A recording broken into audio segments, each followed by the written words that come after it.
Hi hello friends, welcome to Annolli kitchen. ಹೊಸ್ದಾಗಿ ಯಾರಾದರೂ ನಮ್ಮ ಚಾನಲ್ನ ನೋಡ್ತಾ ಇದ್ದರೆ ಪ್ಲೀಸ್ ಈಗಲೇ ಸಬ್ಸ್ಕ್ರೈಬ್ ಮಾಡಿಕೊಂಡ್ರೆ ಸಪೋರ್ಟ್ ಮಾಡಿ. ಹಾಗೆಯೇ ಫೇಸ್ಬುಕ್ಕಲ್ಲಿ ನೋಡ್ತಾ ಇದ್ದೀರಂದರೆ ಪೇಜ್ನ ಫಾಲೋ ಮಾಡೋದನ್ನು ಮರಿಬೇಡಿ. ಇವತ್ತಿನ ವೀಡಿಯೋದಲ್ಲಿ ಕೇಟ್ರಿಂಗ್ ಸ್ಟೈಲಲ್ಲಿ ನುಗ್ಗೆಕಾಯಿ ಫ್ರೈ ಅಥವಾ ಮಸಾಲ ಯಾವ ರೀತಿ ಮಾಡೋದಂತಂದೇಳಿ ತೋರಿಸ್ಕೊಡ್ತಾ ಇದ್ದೀನಿ. ತುಂಬ ಅಂದರೆ ತುಂಬಾ ರುಚಿಯಾಗಿರುತ್ತೆ. ಮಿಸ್ ಮಾಡದೆ ಟ್ರೈ ಮಾಡುವಂತಹ ರೆಸಿಪಿ.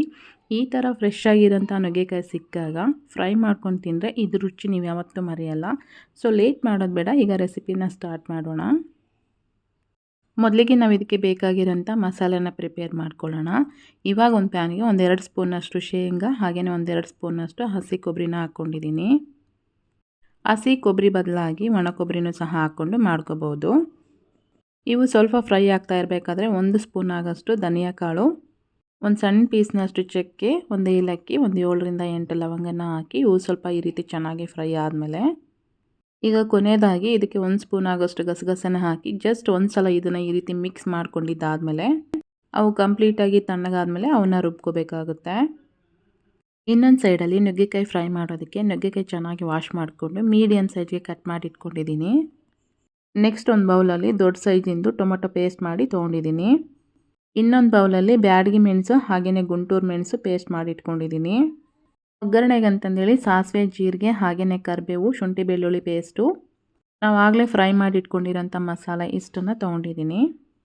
ಇವೆಲ್ಲ ರೆಡಿ ಮಾಡಿಕೊಟ್ಟಿದ್ದಾದಮೇಲೆ ನಮ್ಮಮ್ಮ ಇವಾಗ ಒಂದು ಕಡಾಯಿಗೆ ಸ್ವಲ್ಪ ಎಣ್ಣೆ ಹಾಕ್ಕೊಂಡು ಎಣ್ಣೆ ಚೆನ್ನಾಗಿ ಕಾದ್ಮೇಲೆ ಸಾಸಿವೆ ಜೀರಿಗೆನ ಹಾಕಿ ಸಾಸಿವೆ ಎಲ್ಲ ಚೆನ್ನಾಗಿ ಸಿಡಿದಾದ್ಮೇಲೆ ಕಟ್ ಮಾಡಿ ಇಟ್ಕೊಂಡಿರೋಂಥ ಈರುಳ್ಳಿ ಹಾಗೆಯೇ ಕರಿಬೇವನ್ನ ಹಾಕಿ ಈರುಳ್ಳಿ ಎಲ್ಲ ಚೆನ್ನಾಗಿ ಸಾಫ್ಟ್ ಆಗ್ತಾ ಇರಬೇಕಾದ್ರೆ ಜಜ್ಜಿಟ್ಕೊಂಡಿರೋಂಥ ಶುಂಠಿ ಮತ್ತು ಬೆಳ್ಳುಳ್ಳಿ ಪೇಸ್ಟನ್ನು ಹಾಕಿ ಇದರಲ್ಲಿ ಇರ್ತಕ್ಕಂಥ ಹಸಿ ಸ್ಮೆಲ್ಲೆಲ್ಲ ಹೋಗೋವರೆಗೂ ಅಂದರೆ 1-2 ನಿಮಿಷ ಚೆನ್ನಾಗಿ ಫ್ರೈ ಮಾಡ್ಕೋಬೇಕು.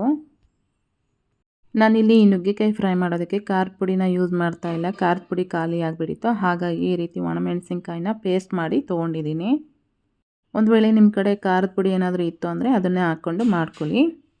ಶುಂಠಿ ಮತ್ತು ಬೆಳ್ಳುಳ್ಳಿ ಪೇಸ್ಟ್ ಹಾಕಿ 1-2 ನಿಮಿಷ ಚೆನ್ನಾಗಿ ಫ್ರೈ ಮಾಡ್ಕೊಂಡಿದ್ದಾದಮೇಲೆ ರುಬ್ಕೊಂಡು ಇಟ್ಕೊಂಡಿರೋಂಥ ಒಣಮೆಣಸಿನ್ಕಾಯಿ ಪೇಸ್ಟ್ ಏನಿತ್ತಲ್ವ ಅದನ್ನು ನಾನಿಲ್ಲಿ ಎಲ್ಲನೂ ಸೇರಿಸ್ಕೊಳ್ತಾ ಇಲ್ಲ, ಒಂದು 3 ಸ್ಪೂನಷ್ಟು ಹಾಕ್ಕೊಂಡಿದ್ದೀನಿ ಅಷ್ಟೇ.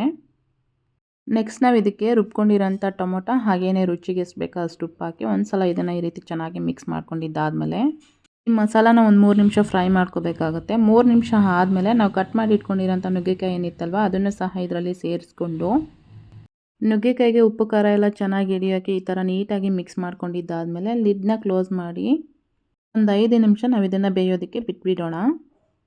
5 ನಿಮಿಷ ಆದಮೇಲೆ ಲಿಡ್ನ ಓಪನ್ ಮಾಡಿ ತೋರಿಸ್ತಾ ಇದ್ದೀನಿ ನೋಡಿ. ನುಗ್ಗೆಕಾಯಿ ಎಲ್ಲ ಸ್ವಲ್ಪ ಸಾಫ್ಟ್ ಆಗಿದೆ.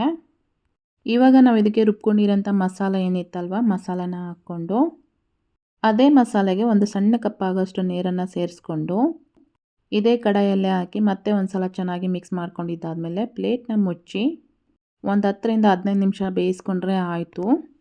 ನುಗ್ಗೆಕಾಯಿ ಫ್ರೆಶ್ ಆಗಿ ಇರೋದ್ರಿಂದ ಬೇಗನೆ ಬೆಂದ್ಬಿಡುತ್ತೆ. ಇದೇ ಪ್ರೋಸೆಸ್ನ ನೀವು ಕುಕ್ಕರಲ್ಲೂ ಸಹ ಹಾಕ್ಕೊಂಡು ಮಾಡ್ಕೋಬೋದು. ಕುಕ್ಕರಲ್ಲಿ ಹಾಕಿ ಮಾಡೋದ್ರಿಂದ ನುಗ್ಗೆಕಾಯಿ ತುಂಬ ಸಾಫ್ಟಾಗಿ ಬೆಂದ್ಬಿಡುತ್ತೆ. ಕೆಲವೊಬ್ಬರಿಗೆ ನುಗ್ಗೆಕಾಯಿ ತುಂಬ ಸಾಫ್ಟಾಗಿ ಬೆಂದರೆ ಅಷ್ಟೊಂದು ಲೈಕ್ ಆಗಲ್ಲ. ಒಂದು 90% ಬೇಯಿಸ್ಕೊಂಡ್ರೆ ಸಾಕು, ನುಗ್ಗೆಕಾಯಿ ತಿನ್ನೋದಕ್ಕೆ ತುಂಬ ಚೆನ್ನಾಗಿರುತ್ತೆ. ಈಗ ಕೊನೆಯದಾಗಿ ಸ್ವಲ್ಪ ಕೊತ್ತಂಬರಿ ಸೊಪ್ಪನ್ನು ಹಾಕಿ ಒಂದು ಸಲ ಮಿಕ್ಸ್ ಮಾಡಿಕೊಂಡು ಪ್ಲೇಟಿಗೆ ಸರ್ವ್ ಮಾಡಿಕೊಂಡ್ರೆ ಆಯಿತು. ಹಾಗೆ ಈ ನುಗ್ಗೆಕಾಯಿ ಫ್ರೈ ಅನ್ನೋದು ನಿಮಗೆ ಗ್ರೇವಿ ಥರ ಏನಾದರೂ ಬೇಕು ಅಂತ ಅನಿಸಿದರೆ ಸ್ವಲ್ಪ ಎಕ್ಸ್ಟ್ರಾ ನೀರು ಹಾಕ್ಕೊಂಡು ಮಾಡಿಕೊಂಡ್ರೆ ರೈಸ್ಗೂ ಚಪಾತಿಗೂ ಎಲ್ಲದಕ್ಕೂ ತಿನ್ಬೋದು. ಸೊ ನೀವು ಆಗೂ ಟ್ರೈ ಮಾಡ್ಬೋದು. ನೋಡಿದ್ರಲ್ವ ಇವತ್ತಿನ ರೆಸಿಪಿ ಇಷ್ಟೇ. ನಿಮಗೆಲ್ಲ ಇಷ್ಟ ಆಗಿದೆ ಅನ್ಕೋತೀನಿ. Thank you.